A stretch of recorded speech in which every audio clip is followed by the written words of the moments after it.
نحمدہ و نصلی علی رسولہ الکریم اما بعد فاعوذ باللہ من الشیطان الرجیم بسم اللہ الرحمن الرحیم رب اشرح لی صدری ویسر لی امری واحلل عقدۃ من لسانی یفقهوا قولی اللہم انفعنا بما علمتنا وعلمنا ما ینفعنا وزدنا علما آمین یا رب العالمین۔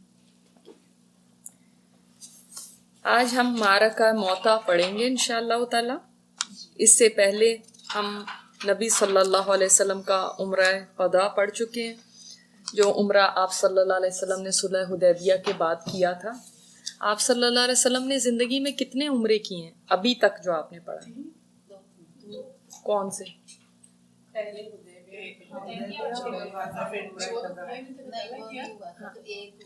ایک ہوا، اور آپ لوگوں نے 2 اور 3 بھی کیسے؟ ابھی میں بتاتی ہوں اس کا، ہاں ابھی میں بتاتی ہوں اس کا بھی۔ تو ابھی ویسے ابھی تک جو آپ نے پڑھا ہے تو 1 عمرہ، لیکن حدیبیہ کو بھی کاؤنٹ کیا جاتا ہے، ٹھیک ہے؟ اس لیے تو ہم اس کے مطابق ابھی تک 2 عمرے دیکھ چکے ہیں، ٹھیک ہے؟ اچھا تھوڑا سا نکالیے گا یہاں جو خطوط آپ صلی اللہ علیہ وسلم نے لکھے تھے، میرے پاس بک میں پیج نمبر 272 ہے، امیر بصرہ کے نام خط، اس کو ذرا نکالیں، بادشاہوں اور امراء کے نام خطوط۔ ایک دفعہ میں اس کو دوبارہ پڑھتی ہوں کیونکہ آج کی جو ہم پڑھنے لگے ہیں ٹاپک، اس کے ساتھ اس کا بہت تعلق ہے۔ امیر بصرہ کے نام خط، اس خط میں نبی صلی اللہ علیہ وسلم نے امیر بصرہ کو اسلام کی دعوت دی اور اسے حارث بن عمیر ازدی کے ہاتھوں بھیجا۔ حضرت حارث جنوبی اردن کے علاقے بلقا کے ایک مقام موطا میں پہنچے تو شرحبیل بن عمرو غسانی نے ان کا سامنا کیا اور ان کی گردن مار دی۔ قاصدوں کے سلسلے میں یہ سب سے سخت ظالمانہ قدم تھا۔ ان کے سوا نبی صلی اللہ علیہ وسلم کا کوئی قاصد قتل نہیں کیا گیا۔ نبی صلی اللہ علیہ وسلم نے اس پر سخت غم و غصے کا اظہار فرمایا اور یہی غزوہ موطا کا سبب بنا، ٹھیک ہے؟ اب یہ بات ذہن میں آ گئی کہ وہ جو خطوط نبی صلی اللہ علیہ وسلم نے عمراء وغیرہ کی طرف بھیجے تھے، ان میں ایک آپ صلی اللہ علیہ وسلم کا قاصد جو تھا حضرت حارث بن عمیر ازدی، وہ جب راستے میں ہی تھے تو اس وقت اس نے شرحبیل کی جو لشکر کہہ رہے ہیں، لوگ کہہ دیں، انہوں نے ان کو پکڑ لیا۔ پھر اس کے بعد شرحبیل نے ان کو باندھا اور سخت ٹارچر کیا، اور پھر اس نے خود اپنے ہاتھوں سے ان کو قتل کیا۔ پہلے اس نے پوچھا تھا کون ہو، کس کی طرف جا رہے ہیں، جب انہوں نے سارا اپنا بتایا اس کے باوجود اس نے یہ قدم اٹھایا، اور اس کا یہ قدم اٹھانا جیسے سفیر کو آج بھی آپ دیکھیں، امبیسڈرز جو ہوتے ہیں ان کو کسی ملک میں بھی کس کے ساتھ بھی کتنی بھی دشمنی ہو، ان کو یہ کہا جاتا ہے آپ ملک چھوڑ کے چلے جائیں، لیکن ان کو قتل کرنے کا مطلب کیا ہوتا ہے کہ آپ اس ملک کے ساتھ جنگ لے رہے ہیں۔ تو سفیر کو قتل کرنا بہت بڑا جرم تھا، اور وہ بھی ایک آدمی کا جو ان کا گورنر یا ان کا جو بڑا تھا اس کے ہاتھوں قتل ہونا، یہ ایک بہت بڑا کرائم تھا۔ تو نبی صلی اللہ علیہ وسلم نے جب یہ حدیبیہ کا یہ سارا ہو گیا تھا اور اس کے بعد خطوط بھیجے تھے، اور اس کے بعد آپ نے پڑھا ہے کہ آپ صلی اللہ علیہ وسلم نے یہ خیبر کا فتوحات کر لی تھی، تو اس کے بعد ان لوگوں کو، یہ لوگ مدینہ سے نارتھ کی طرف تھے، یہ علاقہ جارڈن کے پاس ہے، ابھی بھی موطا کا یہ کہا جاتا ہے گاؤں ہے جو جارڈن میں ہے، آج کا جو، اس وقت اس کو شام کہا جاتا تھا، یہ سارا علاقہ شام کہلاتا تھا۔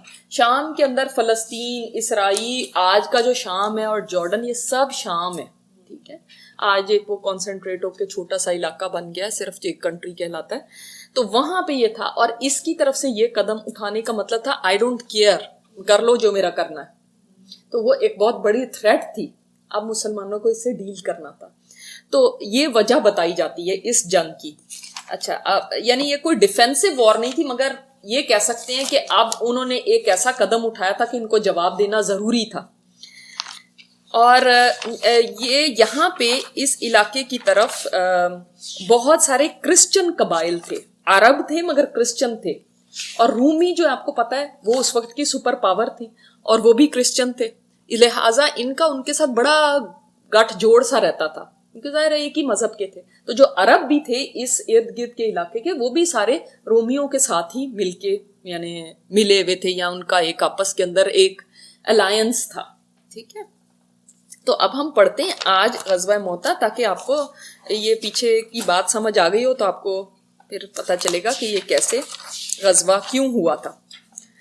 عمراء اور بادشاہوں کو رسول اللہ صلی اللہ علیہ وسلم نے جو خطوط لکھے، ان کے ذکر میں یہ بات گزر چکی ہے کہ شرحبیل بن عمر غسانی، یہ غسان قبیلہ تھا اس کا، نے حارث بن عمیر ازدی رضی اللہ تعالیٰ عنہ کو، جو رسول اللہ صلی اللہ علیہ وسلم کا خط لے کر امیر بصرہ کے پاس گئے تھے، قتل کر دیا تھا۔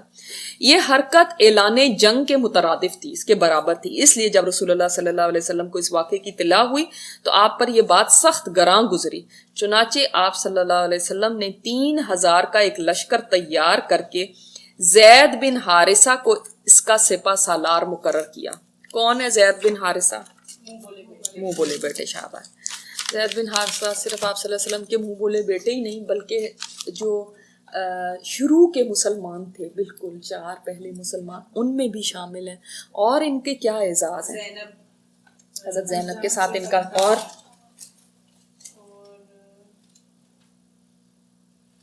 ان کا ایک بہت بڑا اعزاز ہے، کوئی بتائے گا کیا ان کا اعزاز ہے جو واحد ان کو حاصل ہے؟ شاباش، ان کا نام قرآن کریم میں اونلی 1 صحابی جن کا نام لے کر قرآن میں ذکر آیا ہے، وہ یہ ان کو اتنا بڑا اعزاز حاصل ہے۔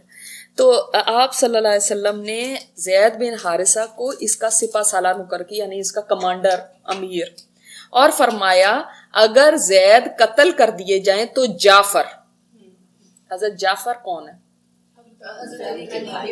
حضرت علی کے بڑے بھائی، شاباش، اور آپ صلی اللہ علیہ وسلم کے کزن ہیں، اور واپس آئے، رائٹ، کہاں سے واپس آئے تھے؟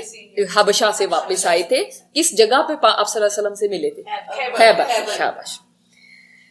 اچھا، اور آپ صلی اللہ علیہ وسلم نے ان کے آنے پہ کتنی خوشی کا اظہار کیا تھا؟ کیا ان کا ماتھا چوما تھا کہ کیا مجھے خیبر کی زیادہ خوشی ہے یا پھر آپ کے آنے کی زیادہ خوشی ہے؟ یعنی اتنی زیادہ نبی صلی اللہ علیہ وسلم کو خوشی، یعنی خیبر کوئی چھوٹی بات نہیں تھی۔ تو سوچیں کہ آپ صلی اللہ علیہ وسلم کو یہ کتنے پیارے ہوں گے، یعنی۔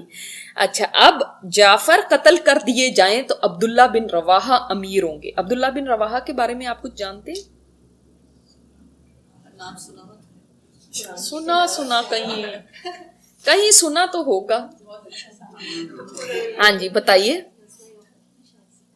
اچھا، اب آپ دیکھ لیں نبی صلی اللہ علیہ وسلم نے 3000 لوگوں کو، یعنی یہ سب سے بڑی ایک لشکر ہے جو تیار ہوا۔ ابھی تک آپ نے نہیں دیکھا ہوا کہ کسی جنگ میں اتنے زیادہ لوگ ہیں، دیکھیں نا، 3000 بہت زیادہ تھے اس وقت میں۔ کہاں یہ 8 ہجری کی بات ہو رہی ہے، کہاں بدر میں کتنے تھے؟ 313، اور کہاں اب 3000۔ تو دیکھیں کتنی تیزی سے اسلام بڑھا ہے۔ اس کا مطلب یہ پتہ چلتا ہے نا، 3000 پورے کے پورے تو نہیں چلے گئے ہوں گے، ظاہر ہے مدینہ میں بھی تھے، تو اس سے پتہ چلتا ہے کہ ملٹیپلیکیشن دیکھیں کہ کتنی زیادہ ہوئی، سبحان اللہ، اس دین اسلام کی اتنے صرف عرصے میں۔ اور زیادہ خاص طور پہ حدیبیہ میں کتنے لوگ گئے تھے عمرہ کرنے کے لیے؟ 1500 کے قریب، ٹھیک ہے۔ اور اب یہ دیکھیں 3000، یعنی ایک کتنی جلدی یہ 2 سالوں کے اندر، 6 ہجری میں حدیبیہ ہوا تھا، اور کتنی جلدی یہ 2 سالوں کے اندر تعداد بڑھی ہے۔ تو اچھا، اب عبداللہ بن رواحہ کے بارے میں آپ نے ریسنٹلی کوئی بات پڑھی ہے؟ بالکل ریسنٹلی، بالکل ریسنٹلی، پچھلے ہی سبق میں۔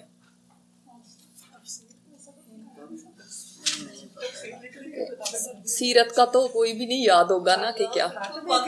عمرہ قضا پہ جب نبی صلی اللہ علیہ وسلم گئے تھے تو صحابہ کو یہ ڈر تھا کہ آپ صلی اللہ علیہ وسلم کے اوپر یہ چھوکرے ووکرے کچھ ایسی حرکت نہ کریں کچھ، تو انہوں نے آپ صلی اللہ علیہ وسلم کو گھیرا ہوا تھا۔ اور اس وقت یہ عبداللہ بن رواحہ انصار میں سے ہیں، اور یہ بہت بڑے شاعر بھی تھے، جیسے حضرت حسان شاعر تھے نا، اسی طرح یہ بھی شاعر تھے۔ تو اگر آپ پیچھے ایک ہی پیج کر کے دیکھ لیں گے تو وہاں پہ جو اشعار ہیں وہ انہوں نے ہی کہے ہوئے۔ صحیح ہے، عمرہ قضا پہ، ٹھیک ہے۔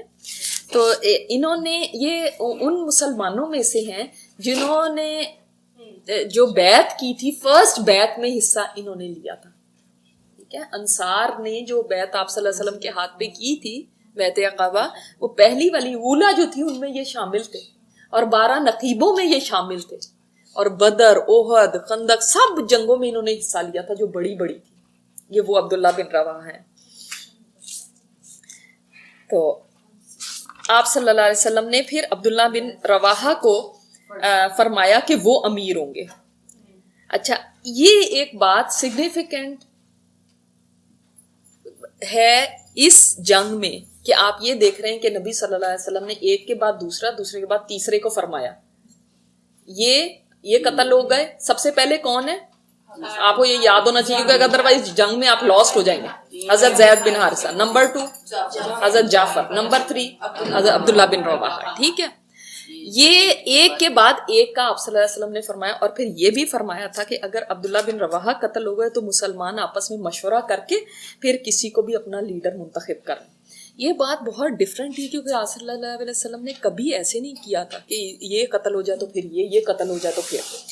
تو ایک سیرت نگار واقعی وہ لکھتے ہیں کہ ایک یہودی تھا اس زمانے میں، اس کا نام نعمان تھا، اور اس نے جب آپ صلی اللہ علیہ وسلم کو یہ کہتے ہوئے سنا تو اس نے کہا کہ اے ابو القاسم، اگر تم واقعی اللہ کے سچے نبی ہو تو جس کا نام تم نے لیا ہے، چاہے 100 کا بھی اس کے بعد لے لو، سب کے سب وہ جنگ میں شہید ہو جائیں گے، واپس نہیں آئے گا ان میں سے کوئی۔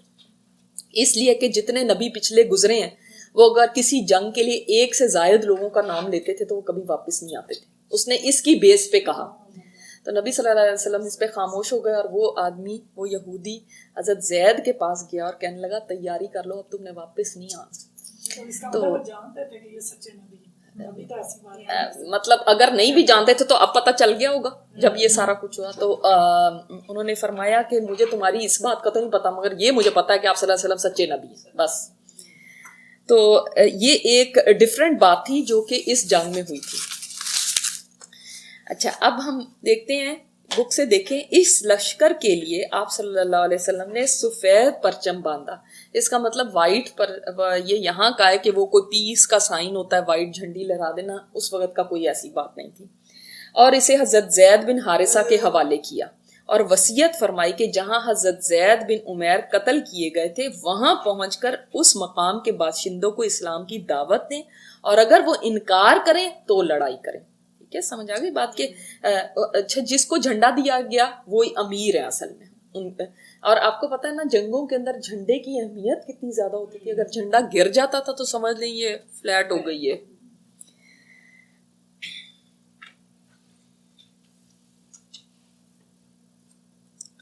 آپ صلی اللہ علیہ وسلم نے فرمایا اللہ کے نام سے اللہ کی راہ میں اللہ کے ساتھ کفر کرنے والوں سے غزوہ کرو، اور دیکھو بدعہدی نہ کرنا، خیانت نہ کرنا، کسی بچے، عورت اور فنا کے قریب بڈھے کو، یعنی جو بالکل یعنی بہت ہی ایجڈ ہو گیا، بہت ہی بوڑھا ہے، اور گرجے میں رہنے والے تارک دنیا کو قتل نہ کرنا، کھجور اور کوئی درخت نہ کاٹنا، اور کسی عمارت کو منہدم نہ کرنا۔ اس سے آپ کو کیا پتہ چلتا ہے؟ جنگی انسٹرکشنز جو لوگ پورٹرے کرتے ہیں نبی صلی اللہ علیہ وسلم کو کہ وہ جنگوں کی انہوں نے کی اور جنگوں کی بنیاد کے اوپر اسلام پھیلا اور تلوار کے زور پہ اور ایسی بات، آپ یہ دیکھ لیں کہ جنگ میں بھی آپ صلی اللہ علیہ وسلم نے کیا ان کو ہدایات دی۔ آپ اندازہ کریں، بدعہدی نہ کرنا، خیانت نہ کرنا، اور جھوٹ بھی ایک طرح سے ایک خیانت بھی بات ہے، اور اسی طرح بچے، عورتیں، بوڑھے، ان کو نہ قتل کرنا۔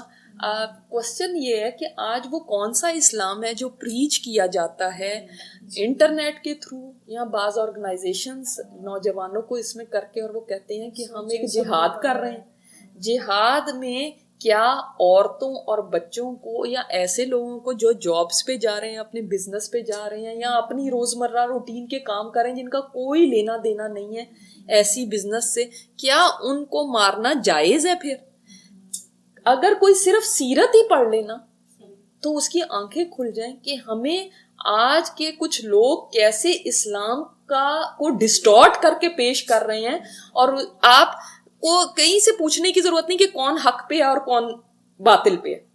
بعض لوگ کنفیوز رہتے ہیں، ہمیں سمجھ ہی نہیں آ رہی، یہ تو نماز پڑھتے ہیں، یہ تو ایسے کرتے ہیں، پھر پتہ نہیں ان کے ساتھ ہمیں ہونا ہے، یا پتہ نہیں یہ حق پہ۔ دیکھ لیں کہ سیرت کے مطابق کون چلنے والا ہے وہی حق پہ۔ اور جو اس سے ہٹا ہوا ہے وہ حق پہ نہیں ہے. بے جان چیز عمارت تک کو جی. اور ظلم کو آپ جہاد کا نام نہیں دے سکتے. ظلم اور جہاد میں بہت فرق ہے. آپ صلی اللہ علیہ وسلم نے یہاں تک فرمایا کوئی درخت نہ کاٹنا. آپ صلی اللہ علیہ وسلم نے یہاں تک فرمایا کسی بلڈنگ کو نہ توڑنا. اور آج آپ دیکھیں سب چیز افسوس اس بات کا اسلام ہی کے نام پہ ہے. یا تو تم کرو جو بھی کرنا ہے مگر اسلام کا نام یوز نہ کرو, اللہ اکبر نہ کرو اور اللہ کا نام نہ لو, پھر تم جو بھی کرو. لیکن کم از کم اسلام کے ساتھ ایسے لوگوں کا کوئی تعلق نہیں ہے جو بالکل اس سے اپوزٹ بات کریں. نبی صلی اللہ علیہ وسلم ایک لشکر بھیج رہے ہیں, جنگ کے لیے ہی بھیج رہے ہیں. یہاں پہ تو جنگ کے کوئی حالات بھی نہیں, جنگ کے لیے ہی بھیج رہے ہیں. اور انسٹرکشن دیکھیں کیسی. یہی بات ہمیں آج دنیا کو بتانی کہ آپ صلی اللہ علیہ وسلم تو جنگ کے لیے ایسی کرتے تھے. وہ کیسے کسی کے اوپر ایسا ظلم کر سکتے تھے, عورتوں اور بچوں کے اوپر کیسے کوئی ناروا سلوک کر سکتے تھے, جو جنگ کے بارے میں بھی اتنے زیادہ کانشیس ہیں کہ لوگوں کو یہ ہدایت کر رہے ہیں. اس زمانے میں ایسا ہوتا تھا کہ جو بھی لشکر جاتا تھا نا تو اس کو مدینہ سے باہر تک چھوڑنے کے لیے جاتے تھے. ثنیۃ الوداع جو ہے, جو جگہ جہاں پہ وہ بچیوں نے 10 بجا کے ترانہ پڑا تھا, وہ ثنیۃ الوداع ہے, یعنی ودا کی پہاڑی. تو اس پہاڑی پہ کھڑے ہو کے ان کو مطلب خداحافظ کرتے تھے, ودا کرتے تھے. تو آپ صلی اللہ علیہ وسلم نے وہاں تک جا کے ان کو چھوڑا اور ان کو یہ ہدایات دی. آپ ثنیۃ الوداع تک لشکر کے ساتھ تشریف لے گئے, پھر اسے الوداع کہا. اس لشکر نے جنوبی اردن پہنچ کر معان کے مقام پر پڑاؤ ڈالا. اب میں نے آپ کو جیسے بتایا کہ جارڈن جو آج کا ہے وہ تھا وہ علاقہ جہاں پر ان کی شہادت ہوئی تھی حضرت حارث کی. تو وہاں پہ جا کے انہوں نے پڑاؤ ڈالا اور وہاں اسے معلوم ہوا کہ ہرقل 100,000 کا لشکر لے کر معاب میں خیمہ زن ہے اور اس کے ساتھ مزید 100,000 نصرانی عرب بھی شامل ہو گئے. اب جیسے جاسوسی وغیرہ ہوتی ہے اس طرح جاسوس نے آ کے اطلاع دی کہ بھائی اس طرح سے جو رومی فوج ہے وہ اور عرب قبائل ان کو پتہ چل گیا تھا کہ یہ لوگ آ رہے ہیں, ان کو جاسوسی ہو گئی تھی. تو انہوں نے آپس میں ایک یعنی جو عرب قبائل تھے انہوں نے ان سے رومیوں سے کہا کہ آپ آ جائیں ہماری ہیلپ کے لیے, یہ تو آ رہے ہیں ہم سے لڑنے کے لیے. یہاں پہ تو لکھا ہوا ہے ہرقل تھا, لیکن ہمیں اور سیرت کی کتابوں سے یہ پتہ چلتا ہے کہ ہرقل نے کبھی بھی مسلمانوں کے ساتھ لڑنے کی جرات نہیں کی. وجہ کیا؟ شاباش, اس کو پتا تھا نبی صلی اللہ علیہ وسلم سچے نبی ہیں. ہاں اس کے جو آگے جو لوگ گورنر یا یہ وہ چھوٹی موٹی یہ چیزیں سب چلتی رہی ہیں. آپ آگے دیکھیں گے تبوک میں بھی لڑائی نہیں ہوئی تھی. تو یہ بات کرنا کہ ہرقل خود آ گیا تھا, جبکہ مسلمان تو ابھی اتنی بڑی کوئی پاور بھی نہیں تھے. رومی کیا تھے؟ سپر پاور اس زمانے کی, ٹھیک ہے, جس کو دنیاوی طور پہ جس کو ہم سپر پاور کہتے ہیں. تو مسلمان تو کوئی ایسی تھریٹ ہی نہیں تھی کہ وہ 100,000 لے کے وہاں پہ پہنچ جاتے. بعض تفسیر کی کتابوں سے پتہ چلتا ہے کہ ٹوٹل لشکر 100,000 تھا یا ٹوٹل لشکر 150,000 تھا, اس سے زیادہ نہیں تھا. یہاں پہ یہ 100,000 وہ نصرانی عرب کہا گیا اور 100,000 ہرقل کے بندے, لیکن ایسا نہیں تھا. ہرقل کی طرف سے انہوں نے رومیوں کو کہا تھا کہ آپ ہمیں کوئی ہیلپ بھیجیں, مگر انہوں نے تھوڑی سی ہیلپ بھیجی تھی, ایسا نہیں کہ 100,000 کا ہی لشکر بھیج دیا تھا. جی آپ یہی لکھ لیں, لیکن میں آپ کو ویسے بتانے کے لیے یہ کر رہی ہوں کہ اتنی بڑی نہیں تھی, زیادہ 100,000 یا 150,000 کا لشکر تھا. چلے اگر ہم 200,000 نہیں کرتے, 1 یا 150,000 تو تھے ہی نا. کین یو امیجن کہ کوئی ان دونوں کا کمپیریزن ہو سکتا ہے؟ نہیں ہو سکتا. اب مسلمانوں کو پتا چل گیا کہ یہ اتنے زیادہ ہیں تعداد میں, تو اب انہوں نے وہاں پہ پڑاؤ کر لیا. انہوں نے کہا کہ لیٹس ڈسکس کہ کیا کیا جائے. اب کیا ہم ان کے ساتھ لڑیں یا ہم آپ صلی اللہ علیہ وسلم کو پیغام بھیجیں پیچھے کہ ہمیں اور لوگ بھیجیں, یا چھوڑو اب ہم واپس چلتے ہیں. کچھ لوگوں نے یہ مشورہ دیا, ظاہری بات ہے کوئی میچ ہی نہیں ہے. تو اب ان کے پاس یہ سارے آپشنز تھے, تو سب بیک اینڈ فورتھ ایک مشورہ ہو رہا تھا. اب اس وقت حضرت زید بن حارثہ جو کمانڈر ہیں انہوں نے فرمایا اے عبداللہ بن رواحہ آپ بتائیں کہ کیا کرنا چاہیے. اچھا, اب جو انہوں نے عبداللہ بن رواحہ نے جواب دینا ہے نا, ایکچولی حضرت زید بن حارثہ وہی چاہتے ہیں کہ وہی ہو, لیکن ایک بندہ ہوتا ہے نا جو بڑا آرٹیکولیٹ جس کو کہتے ہیں, یا بڑے اچھا بولنے والا, جب وہ بولتا ہے تو لوگ جوش میں آ جاتے ہیں اور لوگ ایک جیسے خطیب ہوتے ہیں بڑے بڑے اور لوگوں کو ایک جو کوئی کام نہیں بھی کرنا ہوتا آپ فنڈ ریزنگز میں دیکھتے ہیں آپ کتنا فنڈ نکال دیتے ہیں.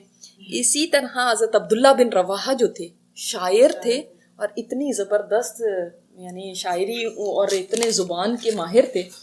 تو جب انہوں نے ان سے پوچھا کہ بھئی آپ بتائیں کہ کیا, اب آگے پڑھتے ہیں. اس اطلاع پر مسلمانوں نے 2 رات مشورہ کیا کہ آیا رسول اللہ صلی اللہ علیہ وسلم کو لکھ کر آپ سے کمک طلب کریں یا جنگ میں کود پڑے. ابن رواحہ نے یہ کہہ کر انہیں گرما دیا کہ اب آپ لوگ جس بات سے کترا رہے ہیں یعنی شہادت, یہ وہی چیز ہے جس کی طلب میں ہم نکلے ہیں. انہوں نے کہا کہ تم کیا کرنے کے لیے نکلے, تمہاری چاہت کیا تھی؟ یہی تھی نا کہ تمہیں شہادت ملے, تو یہی تو ملنے لگی ہے, تو کیا تم اب اس سے بھاگنا چاہتے ہو, اب ڈر گئے ہو؟ یعنی انہوں نے اس طرح سے ان کو کیا. اور ان کے بارے میں یہ آتا ہے کہ راستے میں بھی جب یہ آ رہے تھے تو اس وقت بھی یہ اپنے ایک رشتہ دار تھے جن کو انہوں نے ریز کیا تھا, وہ یتیم تھے, حضرت زید بن ارقم, تو ان کو اپنے ساتھ سواری پہ بٹھایا ہوا تھا اور یہ جا رہے ہیں اور شعر پڑھتے جا رہے ہیں اور اس میں اللہ تعالیٰ سے مانگ رہے ہیں کہ اللہ مجھے شہادت دے اور میں کبھی واپس زندہ نہ ہوں. اور اتنی خوبصورت شاعری کر رہے ہیں اور آپ سوچیں رات اندھیری ہو اور پھر چلے جا رہے ہیں اور اس میں یہ شاعری ہو رہی ہے. تو حضرت زید بن ارقم کیونکہ یہ ان کی کفالت میں تھے نا, یہ زید بن ارقم عبداللہ بن رواحہ کی کفالت میں تھے اور یتیم تھے, وہی ان کی ٹیک کیئر کرتے تھے. تو وہ رونے لگے کہ مطلب آپ ایسا کیوں کہہ رہے ہیں؟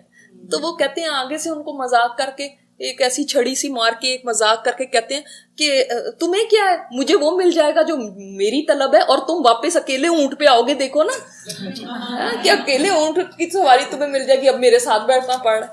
تو یعنی اتنا تھا کہ یہ راستے میں بھی ان کی یہ بات ہے. اب یہاں پہ تو میرا خیال میں نہیں ہے, مگر ایک ان کی بات میں آپ کو بتانا چاہتی ہوں کہ جب یہ نکلے تھے وہاں سے اس وقت ان کی کیا کیفیت تھی. یعنی ایسے ہی شہادت کی بات نہیں لوگوں کے لیے کر رہے ہیں, بلکہ جب یہ وہاں سے نکلے ہیں مسلمانوں کے یعنی مسلمانوں کے پاس مدینہ سے, تو اس وقت یہ رونے لگے. یہاں پہ پتہ نہیں یہ واقعہ ہے یا نہیں ہے, آئی تھنک اس میں تو ہے, رحیق المختوم میں یہ واقعہ ہے کہ اس وقت یہ رونے لگے. تو لوگوں نے پوچھا کہ آپ کیوں رو رہے ہیں, کیا بات ہوئی؟ تو کہتے ہیں میں اس لیے نہیں رو رہا کہ میں تم سے جدا ہو رہا ہوں یا مجھے دنیا کی کوئی محبت ہے اس لیے میں رو رہا ہوں, بلکہ میں نے یہ قرآن میں آیت پڑھی ہے کہ وَإِن مِّنكُمْ إِلَّا وَارِدُهَا, کہ تم سب کو جہنم کے اوپر سے گزرنا ہے. تو مجھے نہیں پتا ہے کہ میں اس کے اوپر سے گزر پاؤں گا یا نہیں گزر پاؤں گا. یعنی اس وقت بھی ان کو کیا ہے کہ اب میں جا رہا ہوں, پتہ نہیں واپسی ہے یا نہیں ہے, اور آگے اللہ کے ہاں وہ کتنی مشکل گھاٹی ہے, پتہ نہیں ہے کہ میں اس سے گزر پاؤں یا نہیں گزر پاؤں. کتنا ان کو یہ احساس اس وقت بھی جاتے ہوئے بھی ان کا یعنی اندازہ کیجئے کہ کس مائنڈ سیٹ کے ساتھ جا رہے ہیں.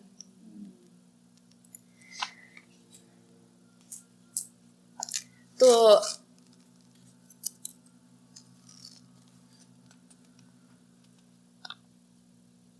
ان کے بارے میں یہ بھی آتا ہے, ایک بہت مشہور واقعہ شاید آپ نے سنا بھی ہو کہ ایک دفعہ نبی صلی اللہ علیہ وسلم خطبہ دے رہے تھے, تو ایک وفد آیا ہوا تھا, تو آپ صلی اللہ علیہ وسلم نے فرمایا اجلسو, بیٹھ جاؤ. تو یہ نا ابھی باہر تھے, ابھی مسجد میں انٹر ہو رہے تھے, تو وہیں بیٹھ گئے. یہ بھی نہیں دیکھا کہ آپ صلی اللہ علیہ وسلم کس کو کہہ رہے ہیں, بس ان کے الفاظ کانوں میں پڑے ہیں اور وہیں بیٹھ گئے. اتنی فرما برداری تھی. اور یہی ہے وہ صحابی کہ جب لوگوں کے پاس جاتے تھے تو کہتے تھے آؤ تھوڑی دیر کے لیے ایمان لے آئیں. مطلب کیا ہے, آؤ تھوڑی دیر اللہ کا ذکر کر لیں. بڑے پیارے صحابی آپ صلی اللہ علیہ وسلم کے تھے. تو اب یہ کھڑے ہوئے اور انہوں نے ایسا یہ خطبہ دیا کہ بھئی تم جس چیز سے ڈر رہے ہو نا وہی تو تمہاری تمنا تھی. نہیں کہنا آسان ہوتا ہے نا, ہمیں شہادت چاہیے, ہمیں شہادت چاہیے, لیکن اب جب سامنے اتنا بڑا ایک لشکر نظر آ رہا ہے, تم اسی کی تو تمنا کر کے آئے تھے نا, تمہیں شہادت چاہیے تھی, تو اب کیوں پیچھے جانے کا سوچ رہے ہو؟ اور انہوں نے کہا ہم تعداد اور قوت و کثرت کے بل پر نہیں لڑتے بلکہ ہماری لڑائی اس دین کے بلبوتے پہ ہے جس سے اللہ نے ہمیں نوازا ہے. ہمارے سامنے دو خوبیاں ہیں، غلبہ یا شہادت. ہمارے سامنے تو دونوں ہی بھلائیاں ہیں، یا تو ہمیں فتح مل جائے گی یا شہادت مل جائے گی. دونوں ون ون سچویشن ہے، ون لوز تو کوئی ہے نہیں. تو لوگوں نے کہا واللہ ابن رواحہ سچ کہتے ہیں. لوگوں میں پھر جوش آ گیا، لوگوں نے کہا کہ ہاں ہم آپ کے ساتھ ہیں، ہم لڑنے کو تیار ہیں.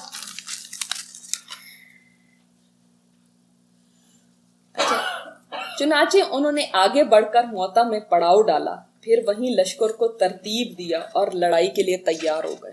اب یہ موتا وہ جگہ ہے جہاں پہ لڑائی پیش آئی تھی، اور اسی کی وجہ سے اس کا نام معرکہ موتا ہے. یہ میں نے جیسے آپ کو بتایا کہ ایک گاؤں تھا، اور یہاں پہ اس ایک اور بلکہ گاؤں کے پاس سے یہ گزر رہے تھے. یہ بھی تھوڑا سا واقعہ بیچ میں بتا دوں کیونکہ اینڈ میں اس کے اوپر بھی بات آتی ہے کہ یہ ایک گاؤں کے پاس گزر رہے تھے. تو ایک جو وہاں کے کچھ لوگ تھے، شریر لوگ، انہوں نے تیر اندازی کر کے ان کے لشکر میں جو پیچھے لوگ تھے ان صحابہ کو زخمی کر دیا، اور ایک صحابی ان میں شہید بھی ہو گئے. تو بعض مسلمانوں نے کہا کہ ان سے پہلے بدلہ لیتے ہیں.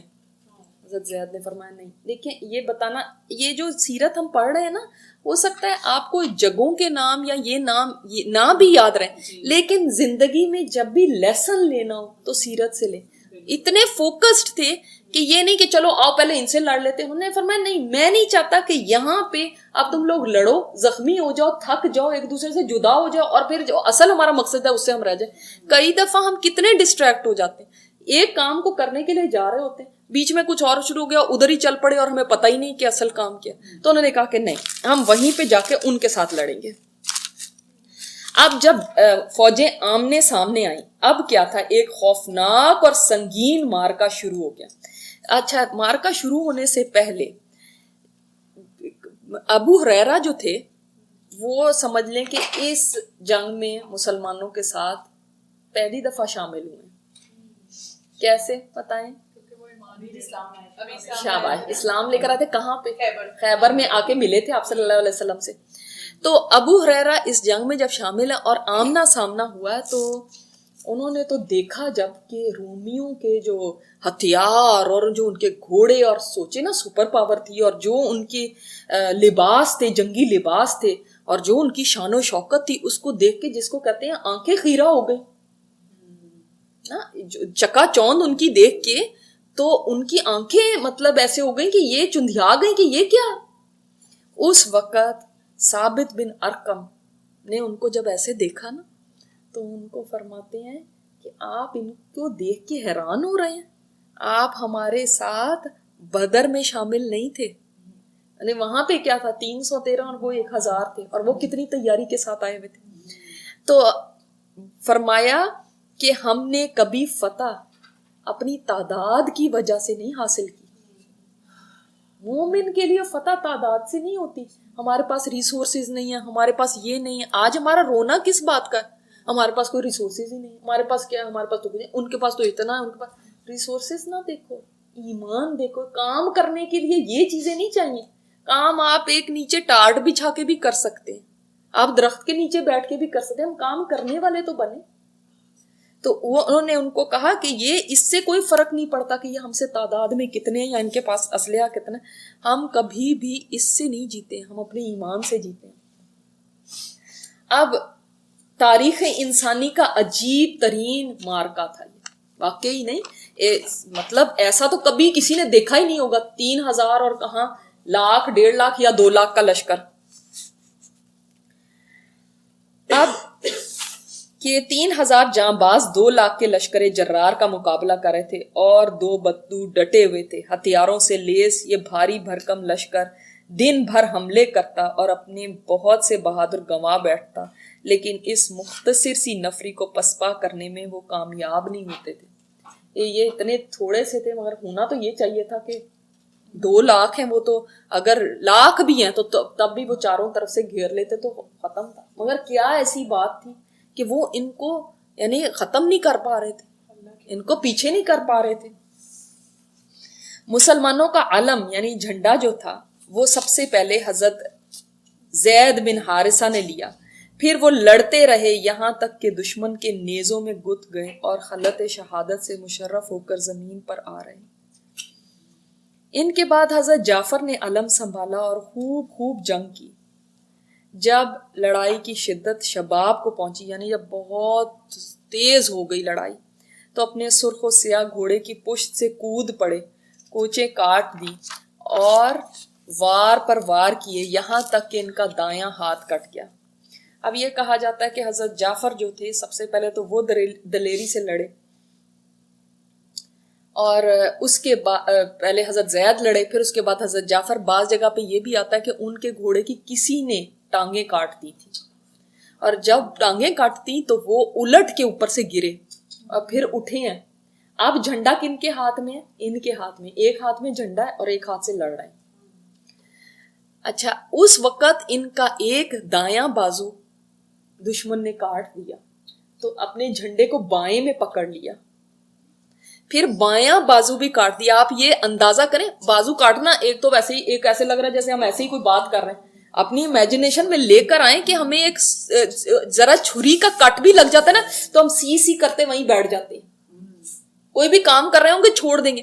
یہ جنگ کے میدان میں ہے، بازو کٹا ہوا ہے اور جھنڈا نیچے نہیں گرنے دیا، دوسرے بازو میں پکڑ لیا. اللہ اکبر، معمولی بات نہیں ہے. پھر دشمن نے ان کا دوسرا بازو بھی کاٹ لیا تو جو بازو رہ گئے تھے انہی سے سینے کے ساتھ لگا لیا اور بیٹھ گئے.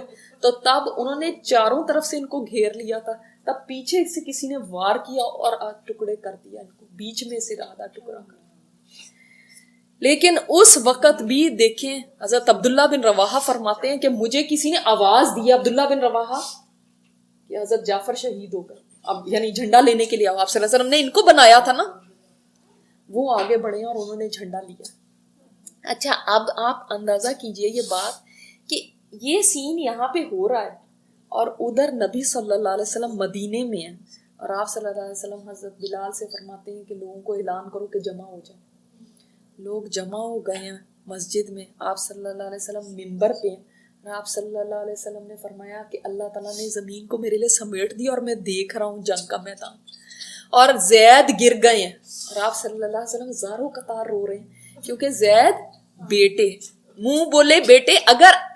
اگر اللہ تعالیٰ نہ فرماتے کہ یہ اب سے جو منہ بولا بیٹا ہے اس کو کوئی حقیقی بیٹا نہیں بنا سکتا، تو صحابہ فرماتے ہمیں تو پتہ ہی نہیں تھا کہ یہ زید بن محمد نہیں ہے، یہ تو زید بن حارثہ ہے، ہمیں تو یہ پتہ ہی نہیں تھا. اور آپ صلی اللہ علیہ وسلم نے پھر فرمایا کہ جعفر گر گئے. اور اس کے بعد ہے حضرت عبداللہ بن رواحہ کی باری آتی ہے. اب عبداللہ بن رواحہ جو ہیں یہ فرماتے ہیں کہ کسی نے ایسے مجھے آواز دی اور میں آگے بڑھا اور پھر انہوں نے جھنڈا پکڑ لیا. لیکن جھنڈا پکڑنے سے پہلے انہوں نے کچھ اشعار بولے ہیں جو کہ یعنی جو وہاں پہ صحابی تھے انہوں نے سنے ہیں. بعد میں تو یہ شہید ہو گئے تو کسی کو تو نہیں بتایا، مگر جو ان کے اشعار تھے نا وہ صحابی روایت کرتے ہیں کہ انہوں نے جو جھنڈا اٹھانے سے پہلے تھوڑی دیر کے لیے جیسے ایک انسان ریزسٹ کرتا ہے نا، ایسے ریزسٹنس آیا، جھنڈا نہیں آگے بڑھ کے پکڑ لیا کہ جیسے جلدی سے پکڑ لیتے ہیں.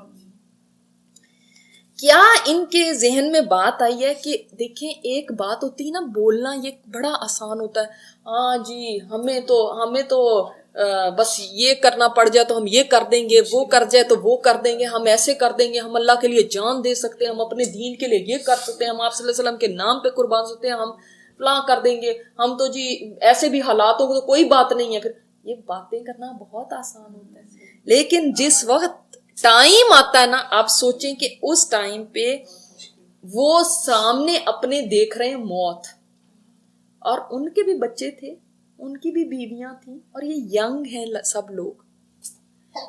ہم سوچتے ہیں جب صحابہ کرام کو سوچتے ہیں یرحمک اللہ، ہم یہ سوچتے ہیں کہ جیسے وہ پتہ نہیں کوئی روبوٹس تھے جن کا کوئی جذبات نہیں تھے، جن کے ایسا کچھ نہیں ہے. جو آج ہمارے جذبات ہیں نا، اسی طرح ان کے بھی بچے اور ان کے بھی گھر والے تھے اور ان کے بھی کنبے قبیلے تھے اور ان کو بھی ایسی اٹریکشن تھی اور محبتیں تھیں.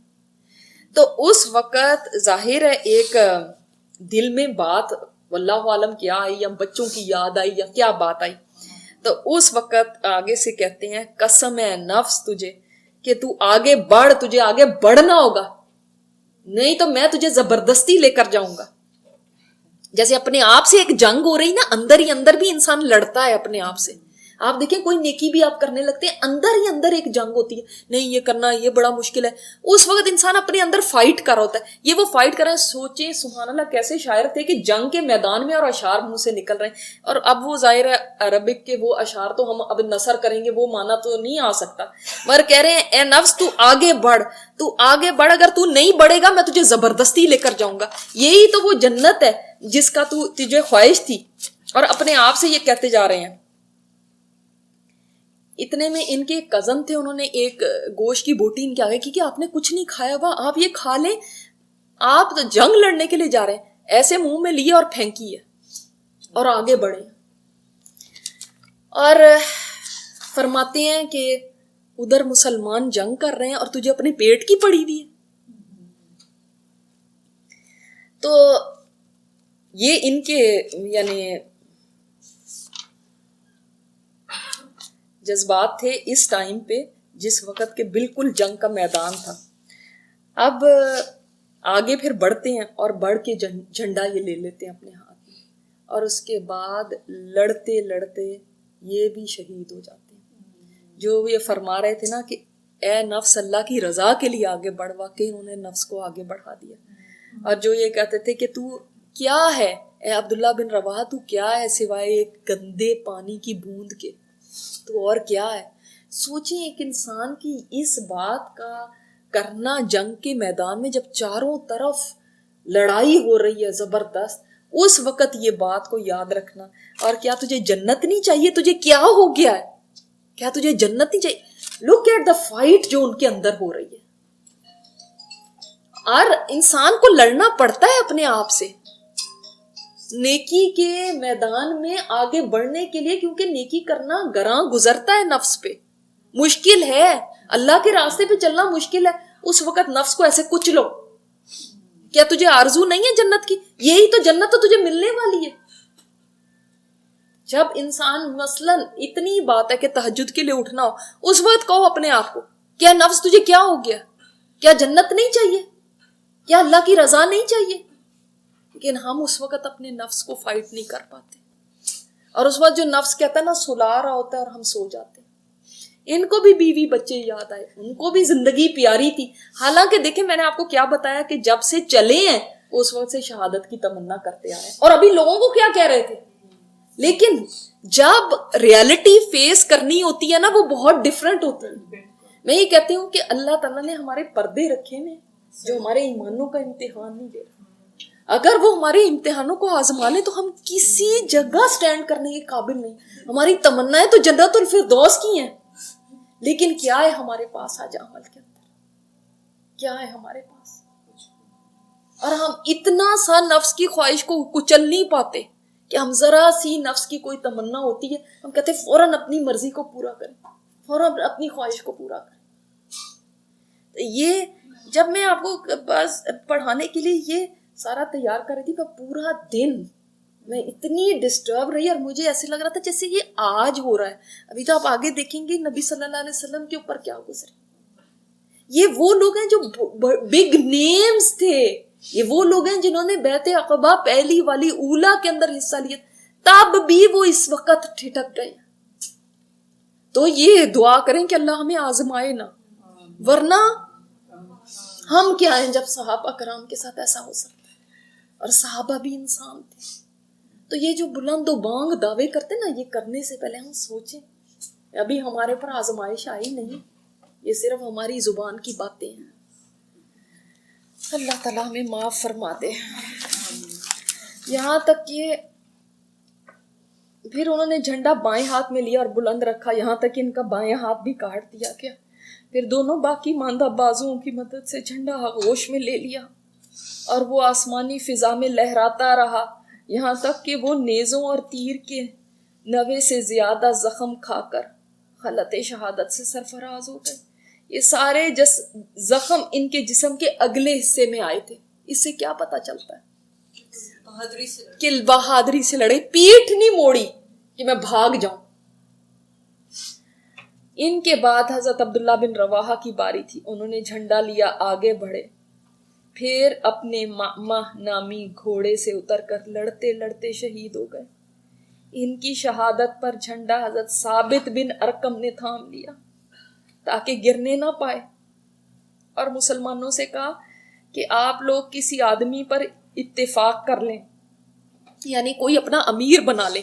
اب انہوں نے جب جھنڈا پکڑا نا تو انہوں نے پیچھے ہٹ گئے, وہ اب جنگ سے تھوڑا الگ ہو گئے, اور انہوں نے لوگوں کو کہا لوگوں میرے پاس آؤ, لوگوں میرے پاس آؤ, کوئی اپنا امیر اس وقت چن لو. آپ صلی اللہ علیہ وسلم نے کیا فرمایا تھا, اس کے بعد یہ, اس کے بعد یہ شہید ہو گئے تو اس کے بعد آپس میں مشورہ کر کے کسی کو امیر چن لینا. اب کوئی اپنا امیر چن لو, لوگ اس وقت کیا کہیں گے, آپ ہی بس بن جائے, ایسے ہی ہوتا ہے نا, آپ ہی بن جائے. کہتے میں نہیں اس قابل ہوں. اب وہاں پہ کوئی ایک بندہ ایسا ہے جو اتنا زبردست ہے لیکن وہ خاموش ہے, اور وہ پیچھے ہے کہیں چھپ کر کے.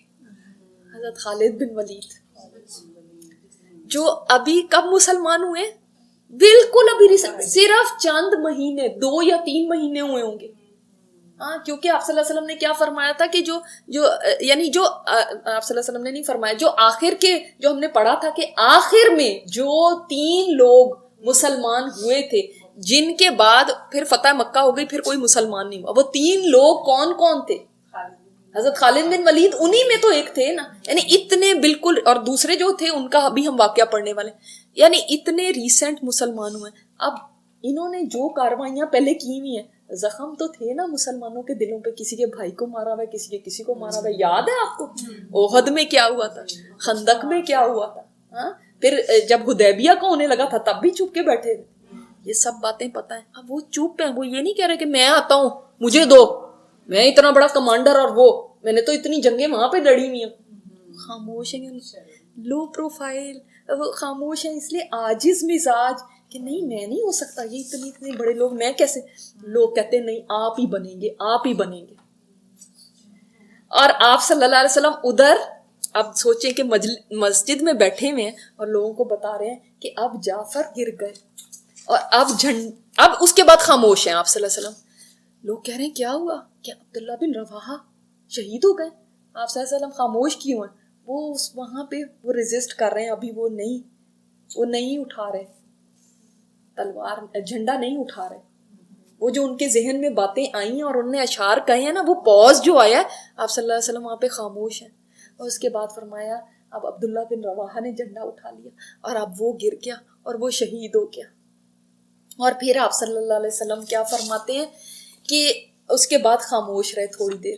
اب لوگ دیکھ رہے ہیں کہ اب کیا ہوتا ہے, تو آپ صلی اللہ علیہ وسلم نے فرمایا کہ اب اللہ کی تلواروں میں سے ایک تلوار نے جھنڈا اٹھا دیا.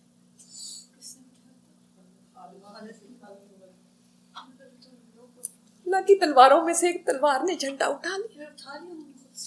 حضرت خالد بن ولید کو پھر جب انہوں نے بنایا اپنا کمانڈر تو انہوں نے جھنڈا اٹھایا, اور وہ جو لڑے ہیں تو فرماتے ہیں کہ خود کہ موتا کی جنگ میں میرے ہاتھ سے 9 تلواریں ٹوٹ گئیں, اتنا لڑے ہیں. آپ صلی اللہ علیہ وسلم نے فرمایا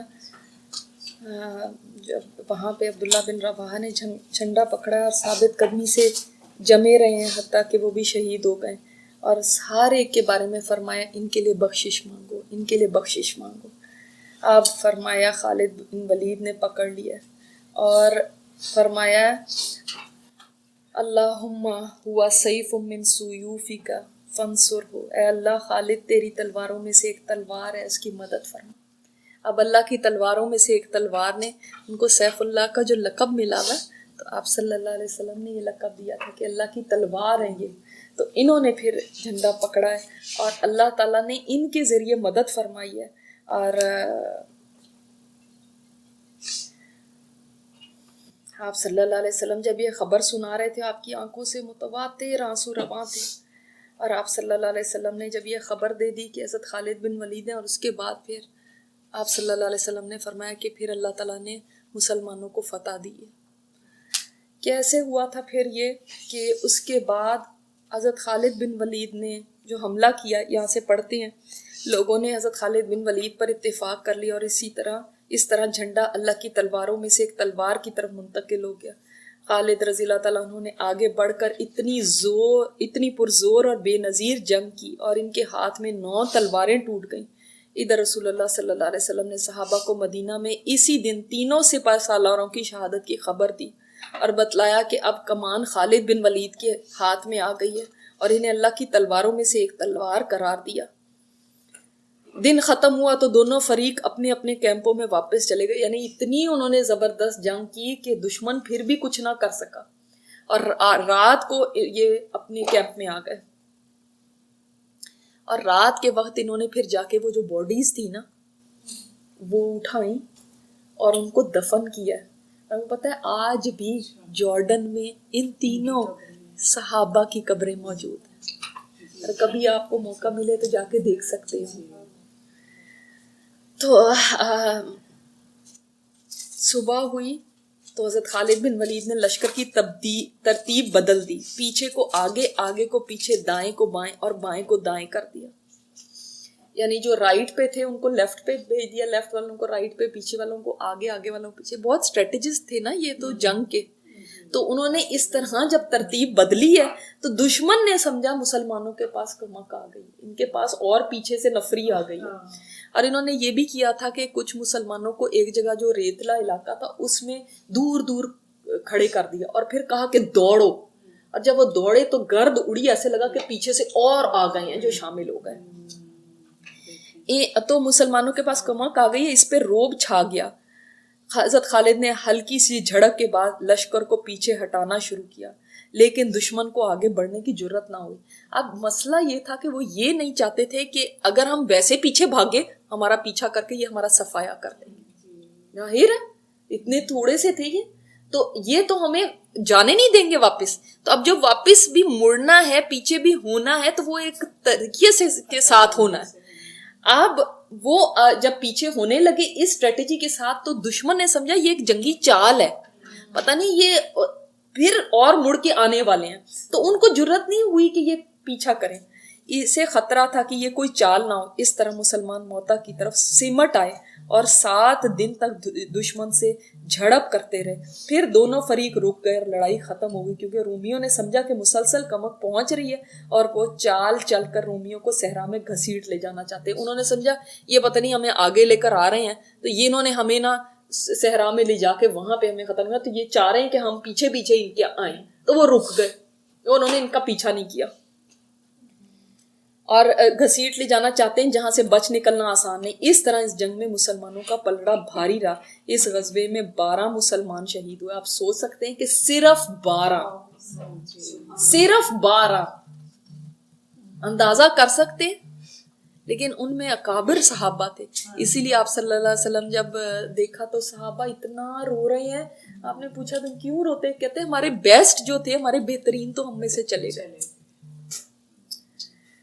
اس غزوے میں اچھا پھر دشمن خاصی تعداد میں مارے گئے مگر ان کی تعداد معلوم نہ ہو سکی. اس سے اندازہ کیجئے کہ حضرت عبداللہ بن رواحہ کو جب اٹھایا گیا تو ان کے اوپر اتنے سارے اور جو لوگ تھے وہ پڑے ہوئے تھے، یعنی بے شمار لاشیں ارد گرد تھیں. حضرت جعفر طیار کے ارد گرد بے شمار لاشیں تھیں. اس کا مطلب وہ کتنا لڑتے رہے.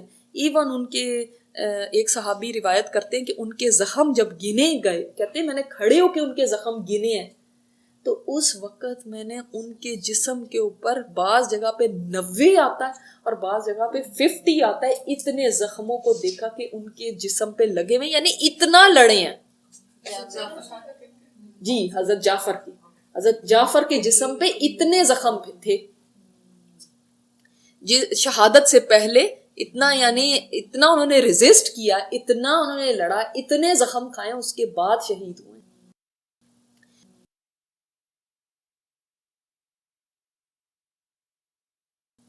ہم دیکھ رہے تھے کہ حضرت خالد بن ولید کی جنگی اسٹریٹجی کے بعد مسلمانوں نے پیچھے موو کیا اور بچ کر واپس آ گئے. اور 12 کی تعداد کی شہادت ہونا بہت ہی یعنی کم تعداد ہے اس لحاظ سے جتنے بڑے دشمن کے ساتھ ان کا مقابلہ تھا.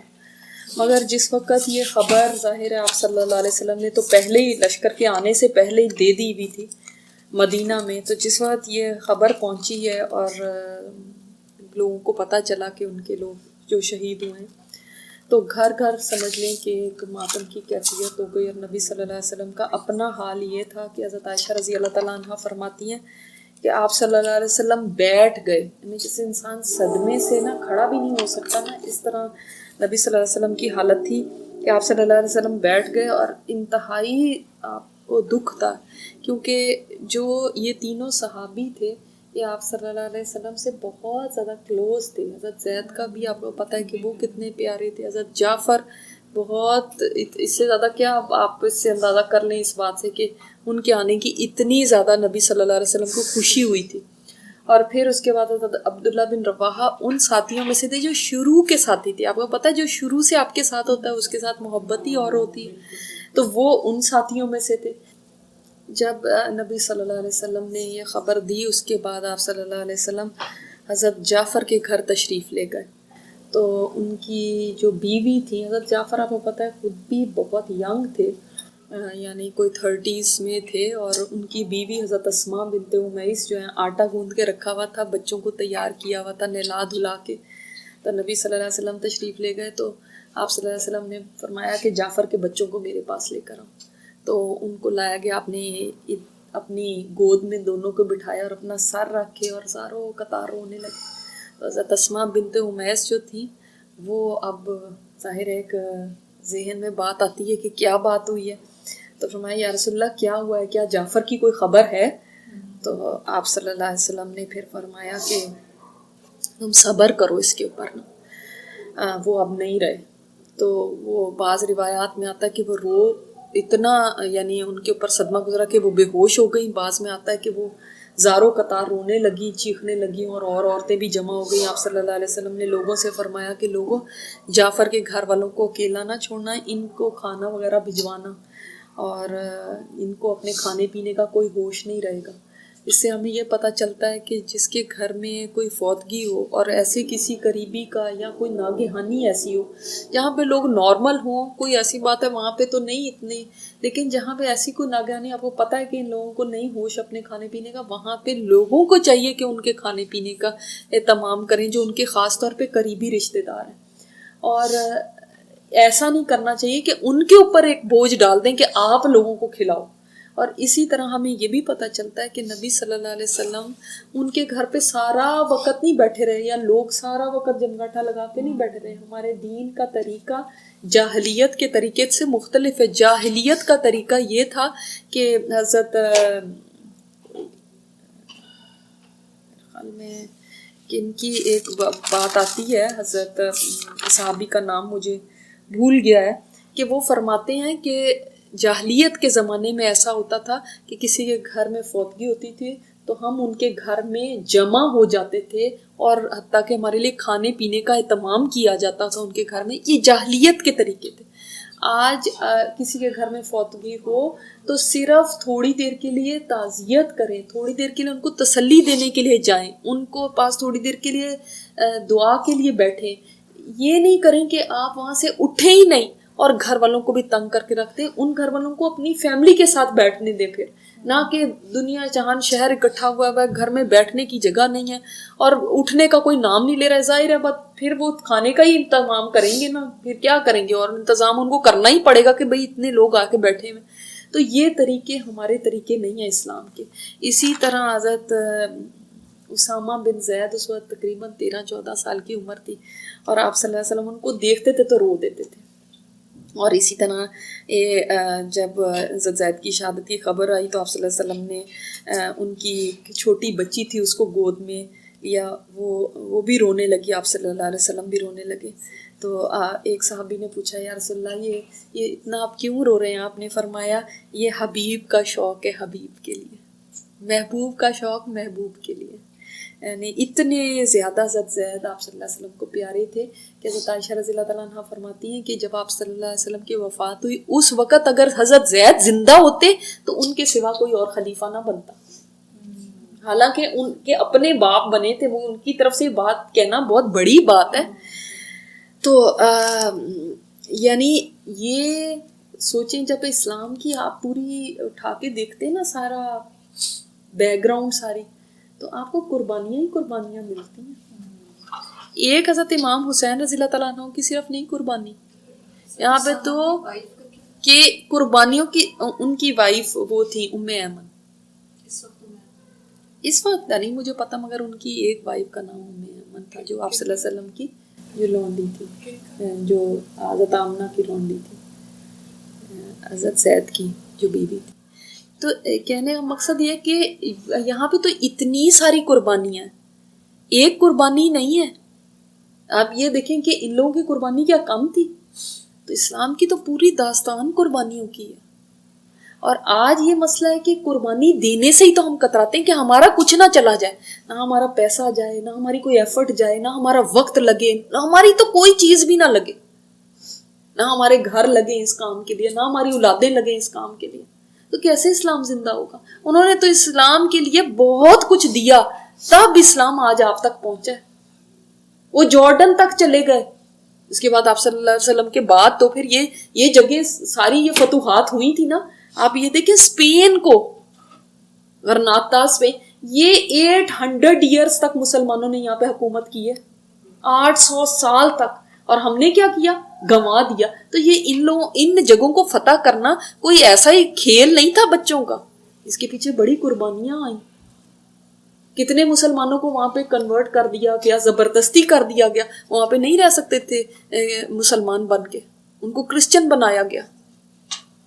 اور دیکھو وہ ہمارے ہاتھ سے چلا گیا، ہمارے ہاتھوں سے چیزیں گئی ہیں، ہم نے کوئی چیزیں لی نہیں ہیں کہ ہم کہیں کہ ہم نے ایسی خدمتیں کی. یہ اس جنریشن پوری کی پوری کے اوپر ذمہ داری ہے، امت کے اوپر ذمہ داری ہے. آج اتنی تعداد میں ہو کے بھی وہ رزلٹ نہیں ہے، جو اتنے کم لوگوں نے اس زمانے میں اتنے رزلٹ پروڈیوس کیے کہ اب اس جنگ کے بعد اتنی دھاک بیٹھ گئی عرب کے اوپر بھی کہ بھائی یہ تو یہودیوں سے بھی لڑ رہا ہے، یہ تو سپر پاور سے لڑ رہا ہے، 3000 ہو کے سپر پاور سے لڑ کے صحیح سلامت واپس آ رہے ہیں. کتنی بڑی بات تھی. آپ دیکھیں ان سے تو مقابلہ کرنا بھی بہت بڑی بات تھی، اس لیے کہ عربوں نے کبھی عربوں کے سوا ان رومیوں کے ساتھ کبھی جنگیں نہیں کی تھی. ان کو تو ان کی اسٹریٹجیز ہی نہیں پتا تھی، ان کو تو پتہ ہی نہیں تھے ان کے طریقے کیا ہوتے ہیں. تو ان کے ساتھ لڑ کے واپس سلامت ہی آ جانا بہت بڑی بات ہے. اب یہ جو جنگ تھی یہ بعض کا خیال ہے کہ یہ فتح تھی، جیسے آپ صلی اللہ علیہ وسلم نے پیشین گوئی کی، اور بعض کا خیال ہے کہ نیوٹرل تھی، نہ فتح نہ شکست، اس کو کچھ بھی نہیں کہہ سکتے کیونکہ نہ تو کوئی جنگی قیدی ہوئے، نہ مسلمانوں کو کوئی ایسا نقصان ہوا. ان کا تو نقصان ہوا ہی تھا، لیکن خیر مسلمان بھی ان کے اوپر کوئی قبضہ نہیں کیا یا ان کے کوئی قیدی نہیں بنائے. تو اس لحاذ سے یہ ایک نیوٹرل جنگ رہی، مگر ان دا لانگ رن ایک فتح تھی، کیونکہ اس کی وجہ سے جو سائیکولوجیکل فتح ان کو ملی کہ لوگوں کے ذہنوں کے اندر مسلمانوں کا جو روب پیدا ہو گیا.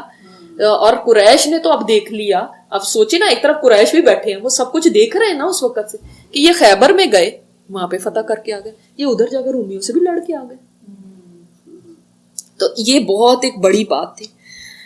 پھر اس طرح سے جب لشکر واپس آیا تو آپ صلی اللہ علیہ وسلم، جیسے وہ لوگ پہلے ایک آدمی بھجوا دیتے تھے کہ اطلاع دے آؤ کہ لشکر واپس آ رہا ہے، تو جب لشکر واپس آیا تو تب بھی آپ صلی اللہ علیہ وسلم کا یہ طریقہ تھا کہ شہر سے نکل کے جا کے ان کا استقبال کرتے تھے.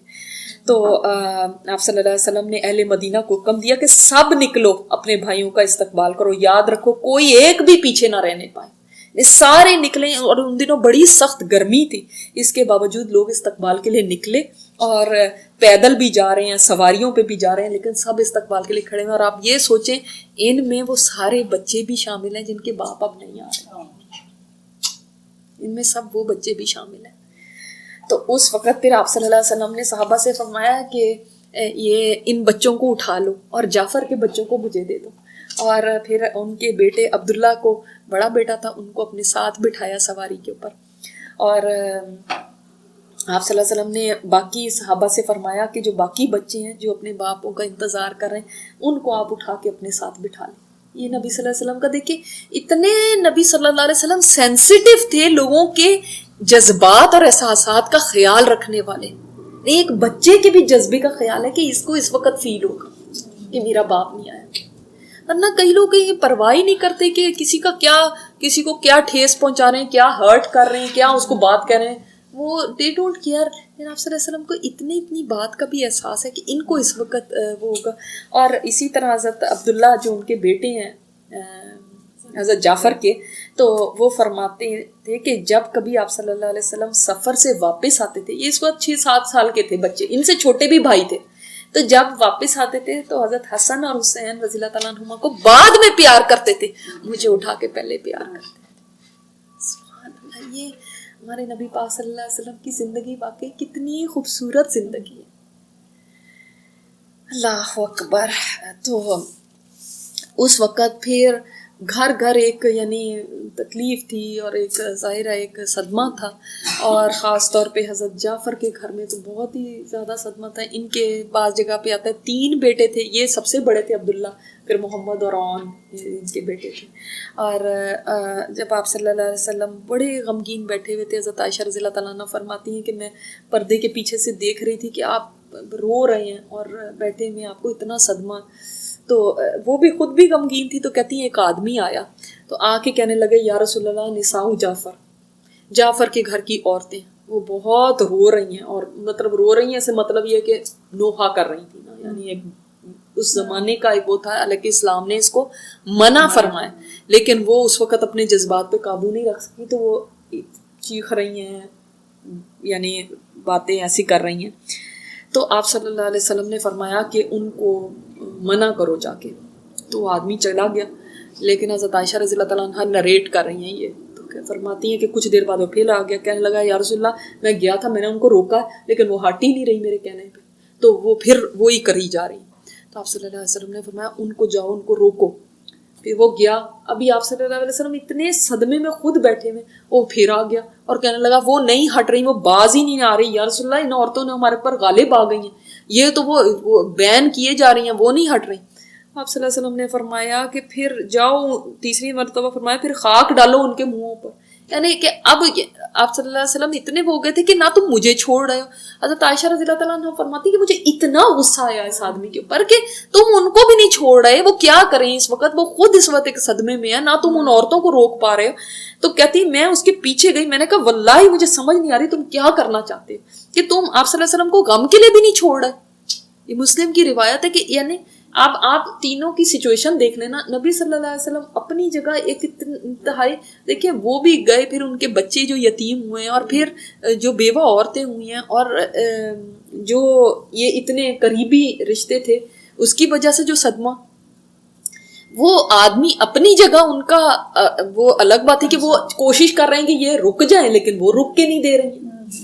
لیکن نبی صلی اللہ علیہ وسلم کی اس وقت کی ایک وہ دیکھیں کہ اس وقت یہ نہیں ہے کہ اٹھ کے جا کے جو وہاں پہ اچھا تم لوگ کیا کر رہے ہو, یا یہ یا حرام یا یہ فلاں, کچھ نہیں. اس وقت آپ صلی اللہ علیہ وسلم بس فرما رہے ہیں جاؤ جا کے ان کو روکو. یعنی پتہ چلتا ہے کہ ہر موقع کے لحاظ سے آپ بتا بھی سکتے. ایسا نہیں ہے کہ اس وقت کوئی ایک دم صدمے میں ہے آپ اس کے بعد کہہ دیں یہ حرام ہے اور یہاں پہ فتوے لگ رہے ہیں. اور ایسے موقع پہ بھی بعض لوگ جو ہے نا وہ یعنی وہ چپ نہیں رہتے, وہ اس وقت بھی ان کو یہ ہے کہ وہ یہ کر رہے ہیں وہ کر رہے ہیں. بھئی یہ موقع نہیں ہے. جب آپ نے کسی کو سمجھانا بھی ہوتا ہے تو کوئی موقع دیکھ کے سمجھاتے ہیں. ایک بندے صدمے میں اندر پڑی ہوئی ہیں, ان عورتوں کو اس وقت کوئی سمجھ آئے گی, ان کو یہ بات نہیں اس وقت سمجھائے گی. جب یہ تھوڑا ٹھنڈا ہو معاملہ تب آپ بتائیں. آپ صلی اللہ علیہ وسلم اسی لیے کوئی 2-3 دن کے بعد آپ صلی اللہ علیہ وسلم ان کے گھر تشریف لے گئے, اور آپ نے فرمایا ان کو جا کے کہ اب اس کے بعد میرے بھائی جعفر کے اوپر کوئی بھی رونا نہیں ہوگا. اور آپ صلی اللہ علیہ وسلم نے حضرت جعفر رضی اللہ تعالیٰ عنہ کے بارے میں فرمایا کہ میں نے جعفر بن ابی طالب کو دیکھا ہے, وہ جنت میں بادشاہ بن کے 2 پروں کے ساتھ فرشتوں کے ساتھ دوڑ رہا ہے. سبحان اللہ. دوسری روایت میں ہے کہ جعفر تو جبرائیل اور میکائیل کے ہمراہ پرواز کر رہا ہے. اس کے 2 پر ہیں جو اللہ نے 2 ہاتھوں کے بدلے اس کو عطا کیے کہ دنیا میں تو نے میری خاطر اپنے ہاتھ دیے تھے, یہ قربان کیے تھے, اللہ نے ان کو 2 پر دے دیے جن کے ساتھ وہ جنت میں اڑتے پھر رہے ہیں. سبحان اللہ. اسی لیے آپ نے دیکھا ان کا نام جعفر طیار کہا جاتا ہے, اور جعفر ذوالجناحین بھی کہا جاتا ہے, 2 پروں والا. سبحان اللہ.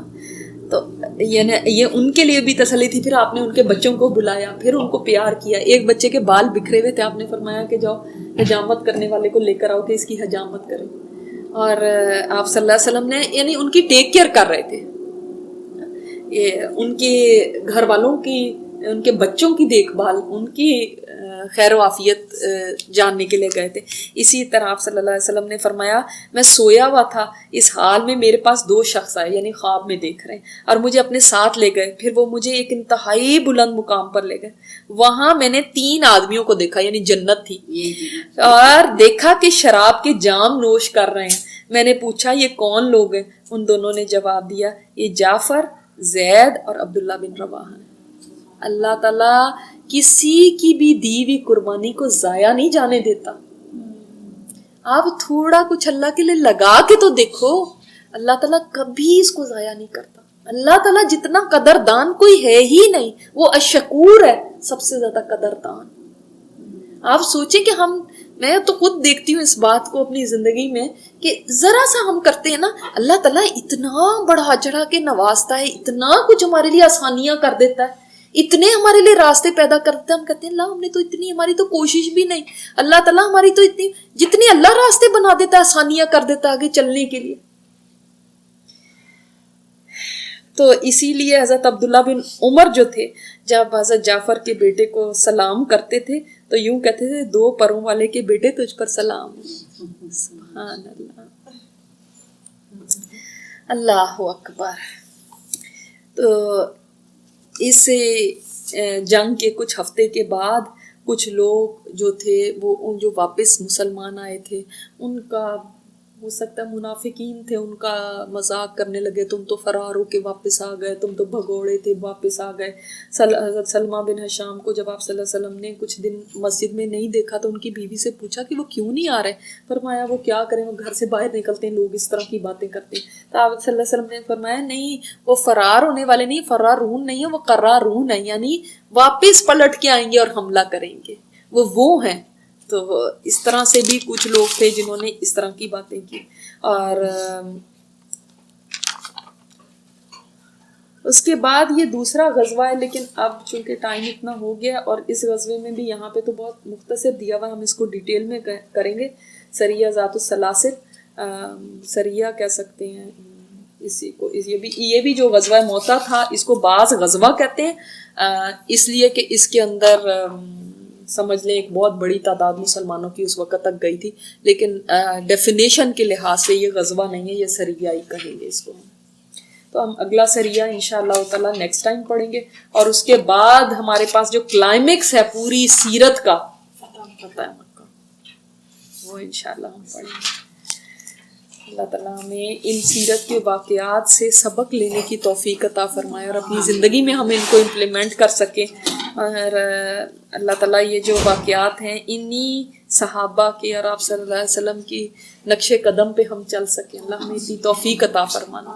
سبحانک اللہم و بحمدک نشہد ان لا الہ الا انت نستغفرک و نتوب الیک. ربنا تقبل منا انک انت السمیع العلیم وتب علینا انک انت التواب الرحیم. صلی اللہ تعالی علی خیر خلقہ محمد وعلی آلہ وصحبہ اجمعین برحمتک یا ارحم الراحمین, آمین یا رب العالمین.